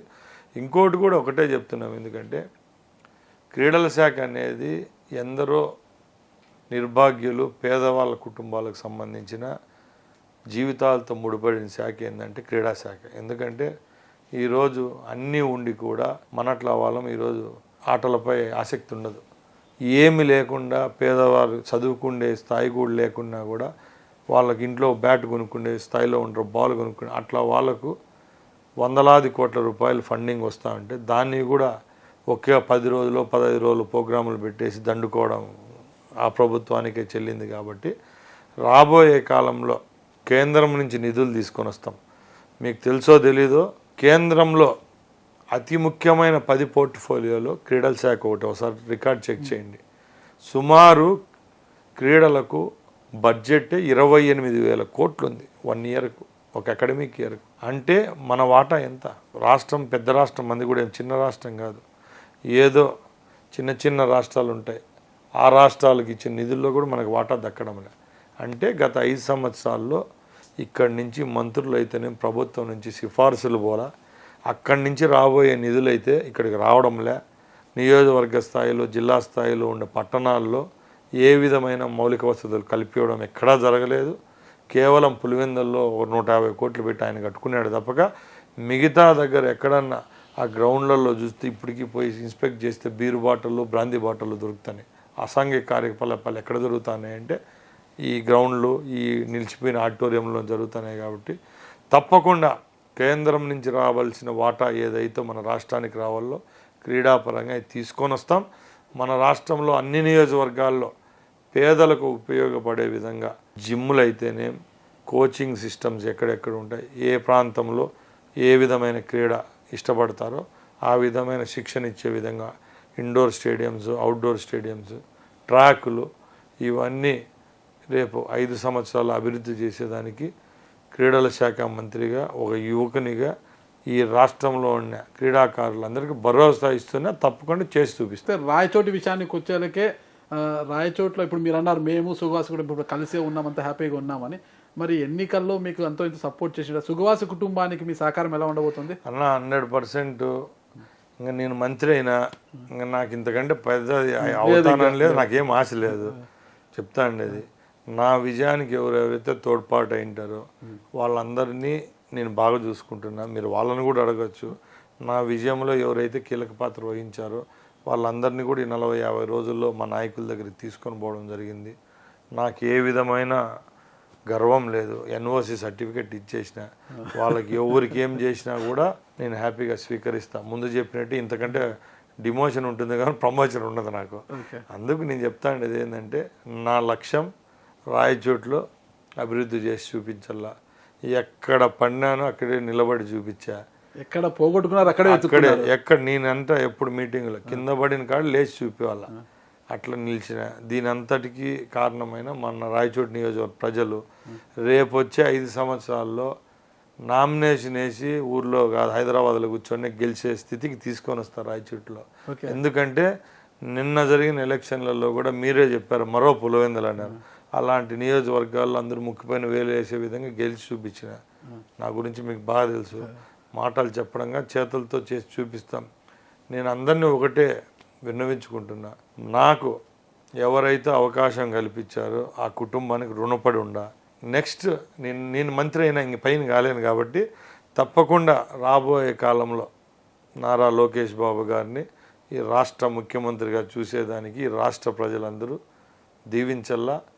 ఆ రోజు కోసం వేచి చూడాలని కోరుకుంటూ సెలవు తీసుకుంటున్నా. ఒక ప్రశ్న, మీ గత మాజీ ఎమ్మెల్యే శ్రీకాంత్ రెడ్డి గారు చెప్పుకోవడానికి నేను రాయచోటి జిల్లా కేంద్రంగా చేయగలిగానని ఒకటి ఉంది.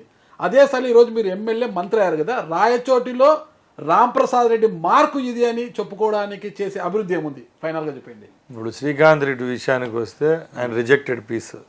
శ్రీకాంత్ రెడ్డిది అయిపోయింది, టర్మ్ అయిపోయింది. ఇంక ఆయన గురించి పెద్ద పట్టించుకోవద్దండి. శ్రీకాంత్ రెడ్డి చేసినాడని చెప్పో నేను చేయాలని కాదు, కానీ నాకు ఎవరైతే అవకాశం ఇచ్చి ఒక మనిషిగా నిలబెట్టినారో, ఒక ఎమ్మెల్యేని చేసి మంత్రి చేసినారు, ఆ ప్రజల యొక్క రుణము తీర్చుకునే టైం ఆసన్నమైంది. ఏదో జిల్లా చేసినామని చెప్పి ఈరోజు గొప్పలు చెప్పుకుంటున్నారు. ఒకసారి రాయచోటి ప్రజలు గ్రహించాలా, జిల్లా తెచ్చింది శ్రీకాంత్ రెడ్డి కాదు, జగన్మోహన్ రెడ్డి కాదు. మన ప్రాంతం భౌగోళికంగా ఇప్పుడు ఏర్పడ్డ అన్నమయ్య జిల్లాకు సెంటర్ పాయింట్గా ఉంది. ఈ పక్కల కోడూరు, రాజంపేట, ఆ పక్కల మదనపల్లి, తమ్మల్లపల్లి, పీలేరుకు సెంటర్లో ఉండడం, ప్రతి ఒక్క నియోజకవర్గానికి 50-60 కిలోమీటర్లు చుట్టూన మనది ఉండడంతోనే ఆ రోజు జిల్లా కేంద్రం చేసినారు. తప్పక ఇక్కడ ఎవడి మెహర్బానీ లేదు, ఎవడి గొప్పతనం లేదని మా రాయచూడి ప్రజలు గ్రహించాలి. First thing. రెండోది, జిల్లా కేంద్రం తెచ్చినామని మీరు చెప్పుకుంటున్నారు తప్పక ఈరోజు మీరు వైసీపీ ఆఫీస్కు అంత విలువైన భూమి ఇచ్చి 10 కోట్ల రూపాయలతో పెద్ద ప్యాలెస్ కట్టినారే, ఎక్కడికి పోయింది మీ బుద్ధి? ఎక్కడైనా ఒక పర్మనెంట్ స్ట్రక్చర్ అనేది కట్టిన పాపాన్ని పోయినారా రాయచోట్లో? ఆ రోజు పాలిటెక్నిక్ కాలేజీలు, మహిళా కాలేజీలు కేటాయించి ఆ రోజు చంద్రబాబు నాయుడు గారి ప్రభుత్వంలో ఏర్పాటైన భవనాలను ఇంతో అంత డబ్బులు పెట్టి రిపేర్ చేసి కలెక్టరేటు, ఎస్పీ బంగ్లాగా వాడుకుంటున్నారు. తప్పక మీరు జిల్లా అయిన తర్వాత ఏం చేసినారు చెప్పండి అని అడుగుతున్నా.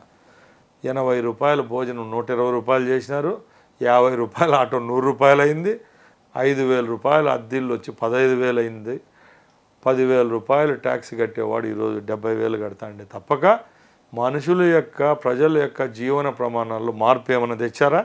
అభివృద్ధి అంటే ఏంది? మీరు అభివృద్ధి అంటే డెవలప్మెంట్ చేసిన తర్వాత ఏదైనా ఇన్స్టిట్యూషన్స్ తేవాలా, అక్కడ ఏదన్నా ఒక సిస్టమ్ డెవలప్ చేసిన తర్వాత పన్నులు కలెక్ట్ చేయాలి. ఈరోజు కేవలం అని జిల్లా పేరు పెట్టేసి అన్ని రేట్లు పెంచేసినారు. ఇంకా ఇంతో అంత మీలాంటి వాళ్ళు అడగచ్చు, రాయచోట్లో హోటళ్ళు వచ్చినాయి, సెలూన్లు వచ్చినాయి అనొచ్చు. జిల్లా అయింది కాబట్టి ఎవరో ప్రైవేట్ ఎంటర్ప్రైనర్లు వచ్చి అక్కడ లాడ్జ్లు కట్టుకున్నారు.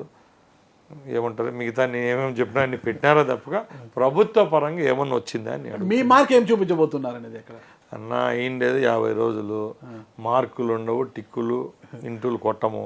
5 సంవత్సరాల్లో రాయచోటి ప్రజలు ఏదైతే కోరుకుంటున్నారో అది చేసి చూపించేదానికి సిద్ధంగా ఉండ. మాటల్లో చెప్పడం జరగదు.